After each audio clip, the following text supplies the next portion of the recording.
Assalamualaikum warahmatullahi wabarakatuh.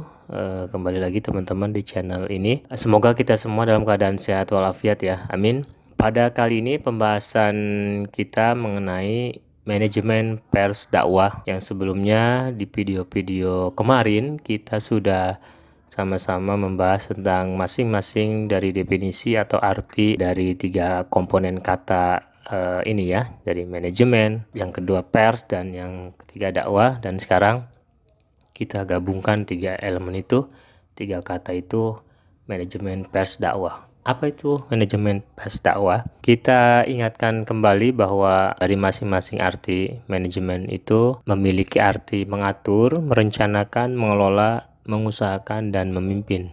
Jadi manajemen merupakan seni untuk melaksanakan dan mengatur ya. Hal tersebut yang mendasari manajemen sebagai seni mengelola dan mengatur agar tersusun secara rapi.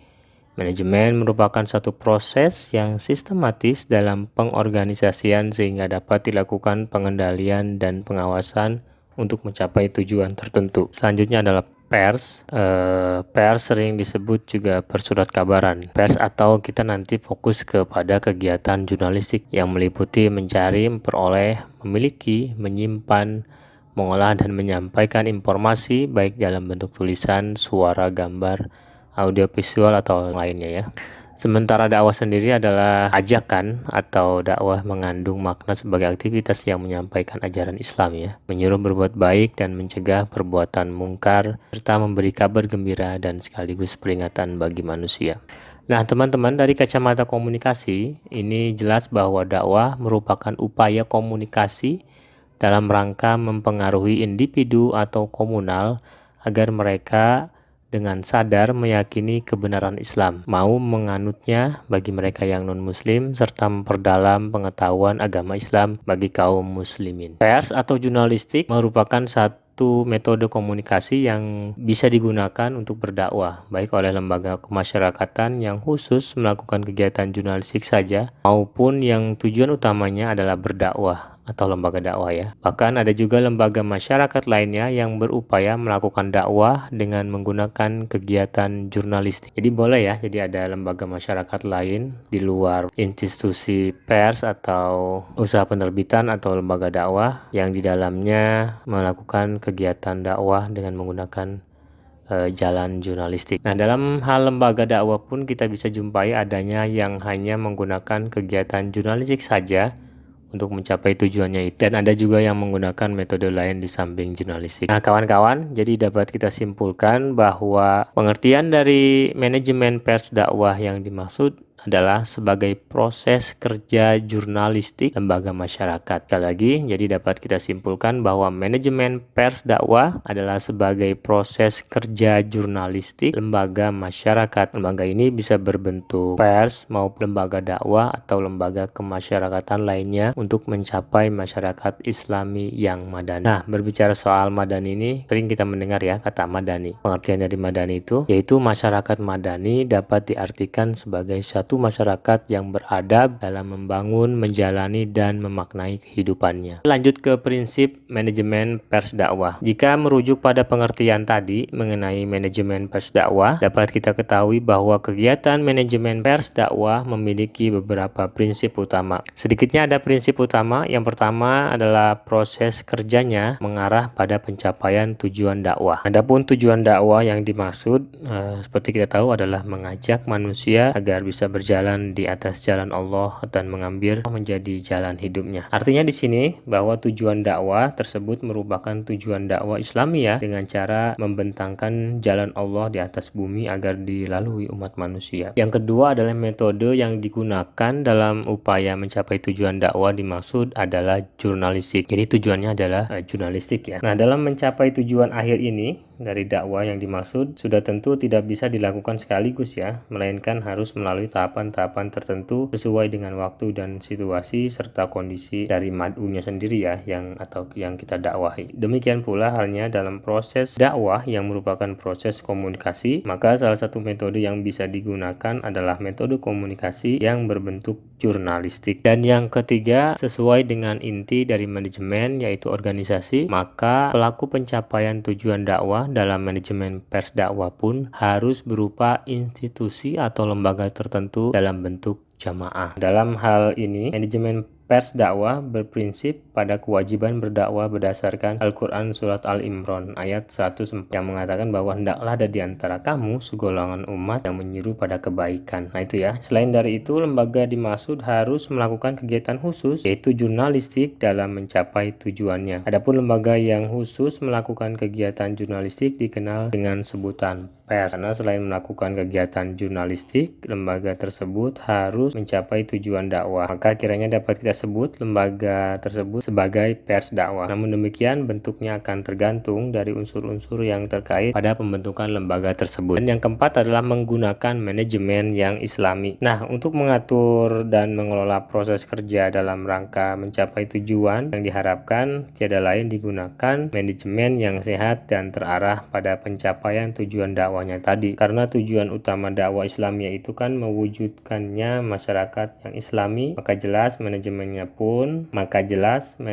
pun harus bersifat islami dalam arti sesuai dengan akidah dan syariah yang diajarkan Allah melalui Al-Quran. Guna dan manfaat dari manajemen pers dakwah. Manajemen pada dasarnya merupakan proses kerja yang terdiri dari kegiatan merencanakan, mengorganisasikan, menggerakkan sumber daya manusia dan sumber daya lainnya untuk mencapai tujuan yang telah ditetapkan. Dalam proses kerjanya diawali dengan perencanaan yang rasional berdasarkan fakta dan pemikiran-pemikiran yang mendekati sebagai persiapan untuk tindakan-tindakan kemudian. Beralih ke bentuk-bentuk pers dakwah, seperti telah dikemukakan bahwa pers dakwah merupakan institusi yang berkiprah dalam kegiatan dakwah dengan menggunakan metode jurnalistik dalam pencapaian tujuannya. Dalam proses manajemen pers dakwah, tentunya lembaga dimaksud merupakan organisasi manajemen yang mengemban tugas untuk mencapai akhir dari tujuan dakwah tersebut ya. Berdasarkan metode yang digunakan untuk mencapai tujuan itu, maka kita akan menemukan beberapa bentuk pers dakwah, yaitu pers yang memiliki misi dakwah, yang selanjutnya adalah lembaga dakwah yang khusus menggunakan metode jurnalistik dalam pencapaian tujuannya, selanjutnya adalah lembaga dakwah yang menggunakan metode jurnalistik di samping metode lain dalam pencapaian tujuannya, selanjutnya lembaga kemasyarakatan lainnya yang melakukan kegiatan dakwah dengan menggunakan metode jurnalistik. Selain dari itu, selaku organisasi, pers dakwah pun memiliki bentuk struktural dan usaha tertentu serta tidak terlepas dari konsep dan prinsip-prinsip organisasi secara umum. Nah, teman-teman, secara umum memang konsep organisasi dapat dirumuskan sebagai satu persekutuan orang-orang yang melakukan kerjasama untuk mencapai satu tujuan yang telah ditentukan bersama. Dalam hal ini, organisasi merupakan satu unit koordinasi yang terdiri dari setidaknya ada dua atau beberapa orang yang berfungsi untuk mencapai satu sasaran tertentu atau serangkaian sasaran. Selanjutnya adalah prinsip organisasi secara umum ya. Tentu kita sudah tahu tentang prinsip organisasi secara umum yang menganggap bahwa organisasi sebagai alat maupun wadah. Jadi organisasi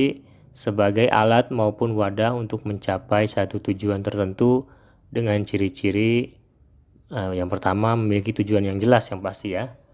Yang selanjutnya, tujuan organisasi harus dapat dipahami oleh setiap orang yang ada di dalam organisasi tersebut ya. Tujuan dari organisasi dapat diterima oleh setiap insan dan lain-lain. Didasarkan pada prinsip-prinsip utama organisasi tadi serta prinsip manajemen pers dakwah yang telah kita kemukakan, maka secara khusus kita akan menemukan bentuk organisasi yang terlibat dalam manajemen. Maka secara khusus kita akan menemukan bentuk organisasi yang terlibat dalam kegiatan manajemen pers dakwah. Seperti telah diutarakan sebelumnya, yaitu yang pertama berupa pers yang melaksanakan dakwah, yang kedua lembaga dakwah yang khusus menggunakan metode jurnalistik dalam pencapaian tujuan dakwahnya, yang ketiga lembaga dakwah yang menggunakan metode jurnalistik di samping metode komunikasi lainnya dalam mencapai tujuan dakwahnya, dan yang keempat lembaga kemasyarakatan yang melakukan dakwah dengan menggunakan metode jurnalistik. Selanjutnya ada lembaga dakwah yang melakukan kerja jurnalistik. Maksudnya adalah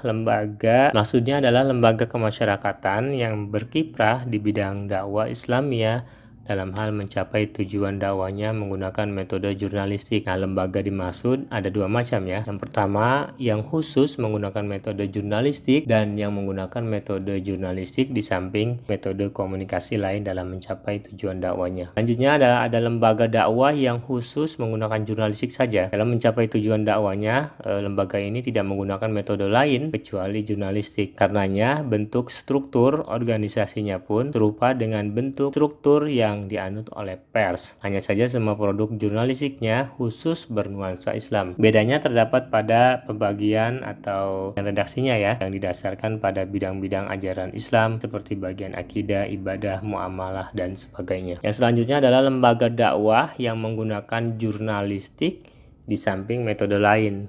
Dalam mencapai tujuan dakwahnya, jelas tidak hanya mengkhususkan pada jurnalistik saja, namun banyak metode lain yang digunakan. Di samping jurnalistik, lembaga ini juga bisa menggunakan metode pendidikan dan lain-lain. Baik kawan-kawan, itu tadi penjelasan tentang apa itu makna atau arti dari manajemen pers dakwah. Semoga dengan video ini teman-teman bisa lebih memahami tentang manajemen pers dan dakwah. Pertemuan kita cukupkan pada kali ini pada pembahasan manajemen pers dakwah. Kurang lebihnya mohon maaf. Saya akhiri. Wassalamualaikum warahmatullahi wabarakatuh.